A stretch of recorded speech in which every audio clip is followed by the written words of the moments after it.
Let's go ahead and play this other video. I want you to listen to this guy in detail. He pretty much tells us why COVID is here to stay.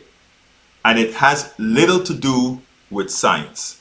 I want you guys to check this out. We'll take it on the other side.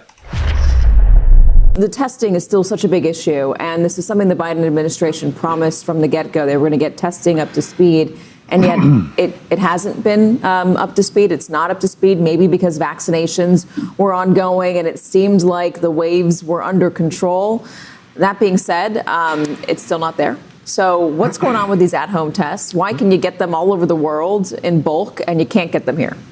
Well, the distinction here, Katie, is the difference between a nationalized healthcare system and one that is based on the pursuit of profit. I mean, we have here a system that was supposed to be built around market demand, right? And so, as you mentioned, when we got focused on vaccinations, then suddenly testing capacity went down. But first, let me just show you the benchmark against which experts say we should be comparing ourselves. I want to show you a couple of numbers here.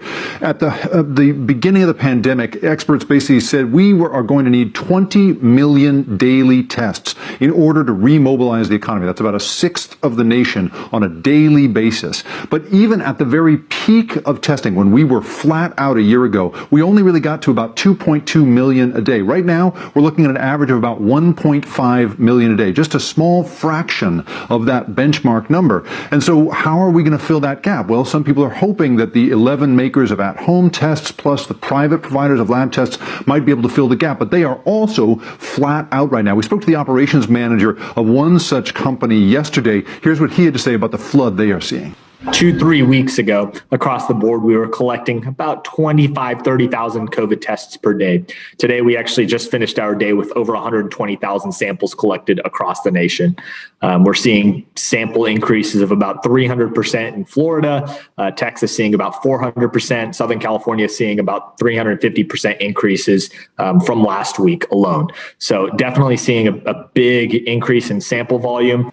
So what we're seeing here, Katie, is definitely a sort of structural failure, right? If you have people lining up right now, that is market demand, right, without the adequate supply to meet it. The free market, the invisible hand, is not going to take care of this. One public health expert said to me that this should really be compared to the kind of preparations that one makes in a military setting, right? We spend a lot of money on the military here in this country, in part because we keep emergency stuff at the ready. We fill hangars with equipment that we may hopefully never use in our lifetime and have people maintaining that and having it ready at all times. It's that sort of thing that we're looking at. Remember that 20 million person a day benchmark that we're talking about? That would cost, the estimate is, about $20 million a day. The market does not want to pay for that unless people are going to pay them back. Right now, what we're talking here about is really the need to have an ongoing capacity, not just for this crisis we're in right now, but for the next variant, because not all Americans are getting vaccinated. We're going to keep seeing variants. We're going to need that kind of capacity, and it's clear that it's not going to be possible to make money off it in the way that would keep it in supply the way we're used to, Katie. You know, you rarely see that point of view coming on TV, and I was shocked. I mean, I was just basically blogging, and when he said it's the market, that's when my ears kind of peaked up, and I started to listen to what he had to say. People, you cannot have a for-profit health delivery system if you want to keep people healthy. You cannot have a for-profit health delivery system if you want to mitigate pandemics. It's impossible. And if you want a clear example, in America, we are so used to something goes wrong, we pop a pill. Something goes wrong, we go jump to a doctor, and if you can pay for it, you pop a pill, all that good stuff. I can name you countries right now that they have no vaccine, but the people are not dying in those countries like here, right? And the reason why is most of them, they have some sort of socialized medicine. Everybody follows the rules, etc. I can even start from my country, even though we've had our deaths from SIDA, which is AIDS. I mean, it's not SIDA. What are we talking about? The COVID.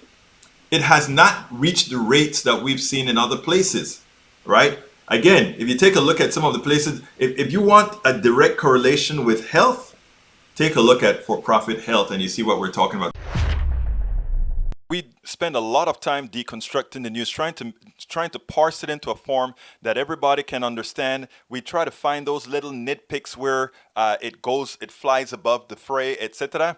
If you really like these videos that we do, I want to ask a big favor. Please go ahead, number one, subscribe to our channel, and number two, please join if you can. Thank you so kindly for watching. Keep watching. Please remember to share. We must populate the entire internet with our progressive message, a message that we know is what most Americans say that they want. So help us, please join.